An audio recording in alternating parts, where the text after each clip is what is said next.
갱년기 증상과 자율신경 실조증 증상은 별개가 아닙니다. 공통 부분이 상당히 많습니다. 그래서 실제 갱년기를 힘들게 보내는 분들을 보면 이 자율신경 실조증 증상이 동반된 경우가 많습니다. 그래서 갱년기를 현명하게 넘기는 방법 중에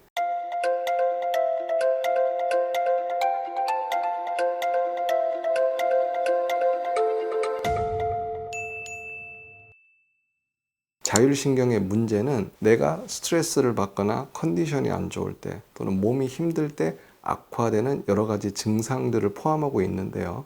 저희 영상을 보시면 이 갱년기 증상, 자율신경 실조증 증상 아마 비슷한 부분들이 상당히 많습니다. 갱년기와 자율신경 실조증이 이처럼 비슷한 증상이 많은 데는 여러 가지 원인이 있을 수 있지만 그 중에서 오늘은 이 에스트로겐의 결핍과 관련해서 말씀을 드려보겠습니다.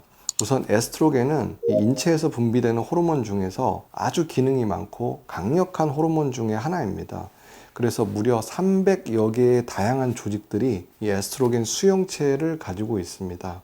단순히 임신이나 여성성을 유지하는 여성 호르몬이라고만 할 수는 없는 엄청나게 많은 기능을 하는 호르몬입니다. 그렇기 때문에 혈관, 신경, 근육, 뼈, 위장관 및 피부에 이르기까지 다양한 갱년기 증상이 나타날 수 있는 것이기도 합니다. 만약 에스트로겐이 결핍이 된다면 우리 몸에는 어떤 변화가 일어날까요? 인체의 항상성을 유지하기 위해서 에스트로겐을 더 많이 분비하도록 이 신경 전달 시스템이 더 많이 가동이 되게 됩니다. 이런 신경 전달 시스템의 관제 센터가 이 뇌에 있는 시상하부와 뇌하수체입니다. 즉 시상하부 뇌하수체 난소에 이르는 에스트로겐 분비 시스템의 작동으로 인해서 에스트로겐이 부족해지면 이 뇌에서는 에스트로겐을 더 많이 분비하게끔 이 신경 전달 시스템을 과도하게 작동시키게 됩니다. 그런데 폐경이 되어서 난소에서 호르몬 분비 능력이 떨어진 상황에 아무리 뇌에서 명령이 내려와도 호르몬 분비가 되지 않는 상황이 됩니다. 그런데 뇌에서는 절대 포기를 하지 않고 지속적으로 신호 전달 시스템을 가동을 시키게 됩니다. 그러다 보니 과부하가 걸리게 됩니다. 물론 어느 정도의 시간이 흐르면서 더 이상은 분비가 안 되는구나 라고 판단을 하고 이 시상하부 뇌하수체 난소로의 신호 전달 시스템의 가동이 줄어들게 되지만 그런 판단을 하기 전에는 지속적으로 무리하게 신호 전달 시스템을 돌리게 되는 것입니다.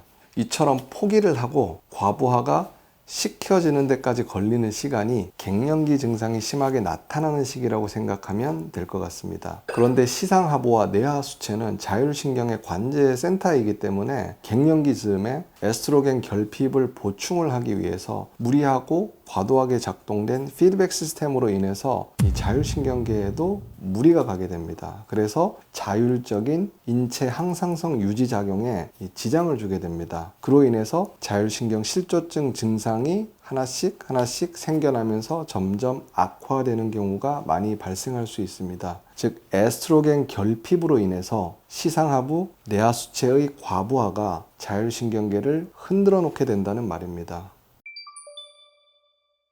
자율신경 실조증의 원인으로 정신적, 육체적, 화학적 스트레스가 있다는 말씀을 여러 차례 드렸습니다. 일반적으로 이 화학적 스트레스는 외부에서 주입이 되는 감염균이나 독소, 백신, 여러 가지 약물이나 음식 등이 있을 수 있지만 이 갱년기에 나타나는 에스트로겐 결핍도 외부에서 주입되지는 않았지만 체내에서 자연스럽게 발생하는 화학적 스트레스의 일종이 될 수 있습니다. 즉 에스트로겐이 부족해서 혈관이나 신경, 뼈, 피부 등에서 발생하는 변화도 우리 몸의 안정과 항상성을 유지하는 자율신경계에 긴장을 줄 수 있지만 더 큰 문제는 에스트로겐 결핍을 만회하기 위해서 난소의 호르몬 분비를 더 많이 하라고 명령을 내리는 이 시상하부와 뇌하수체의 과부하가 발생하는 것입니다. 왜냐하면 시상하부와 뇌하수체의 과부하는 결국 자율신경을 제대로 작동하지 못하게 만드는 가장 큰 자율신경의 관제 센터이자 가장 최상위 기관이기 때문입니다.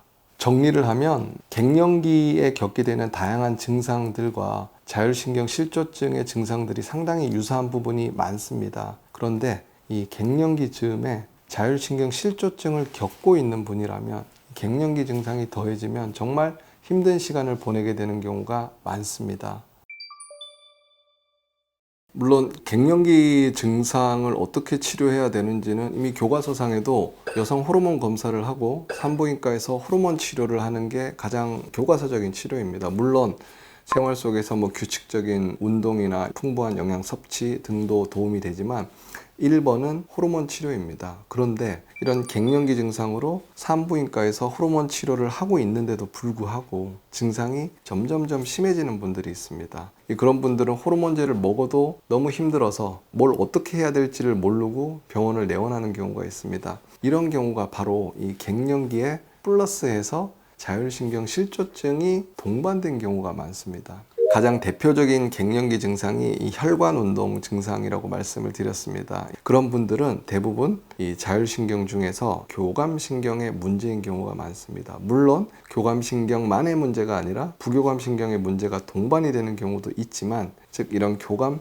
부교감신경이 합쳐진 자율신경의 문제로 인해서 갱년기에 가장 고통스러운 증상인 혈관 운동 증상이 악화되는 경우가 있는데, 이런 증상이 있는 분들에는 자율신경의 기능은 괜찮은지, 자율신경 문제는 없는지 검사를 하고 자율신경의 다양한 치료, 신경치료, 물리치료, 면역치료 등을 병행해서 치료를 해주는 게 저희가 하는 롤이고, 이런 자율신경을 치료를 함으로써 혈관 운동 증상, 대표적으로 가슴 두근거림, 상열감, 홍조, 땀 증상이 개선이 되는 경우가 제법 많이 있습니다. 이거는 갱년기 증상처럼 나타나는 자율신경 실조증 증상들이 좋아지는 것이라고 봐도 될 것 같습니다.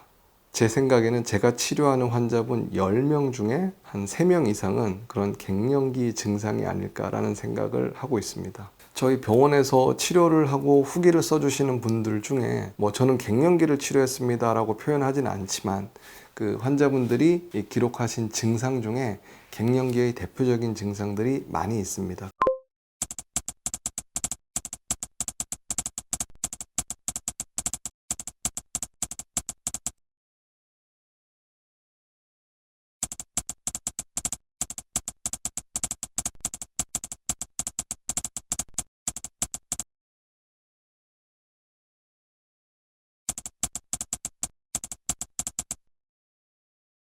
자율신경에 문제가 있다면, 동반되어 있다면 이 자율신경의 기능을 좋게 해주는 여러 가지 치료나 생활 습관들이 동반이 되면 갱년기를 크게 힘들지 않게 무난하게 잘 넘기게 되는 경우를 많이 보는 것 같습니다. 갱년기 때문에 고생을 하고 계시는 이 영상을 보시는 여러분들께 제가 하나의 클루를 드리겠습니다. 이 갱년기는 호르몬의 문제라고 생각을 합니다. 맞습니다. 물론 이 에스트로겐이 결핍으로 인해서 인체에 다양한 변화가 나타나는데, 자율신경, 즉 신경에 문제가 있다면 갱년기 증상이 상당히 고통스러울 수 있습니다. 이 자율신경이란 것은 이 내 몸의 향상성을 유지하기 위해서 내 몸이 알아서 조절을 하는 기능을 말합니다. 그런데 이 갱년기에 자율신경의 기능에 문제가 생기는 경우가 흔합니다.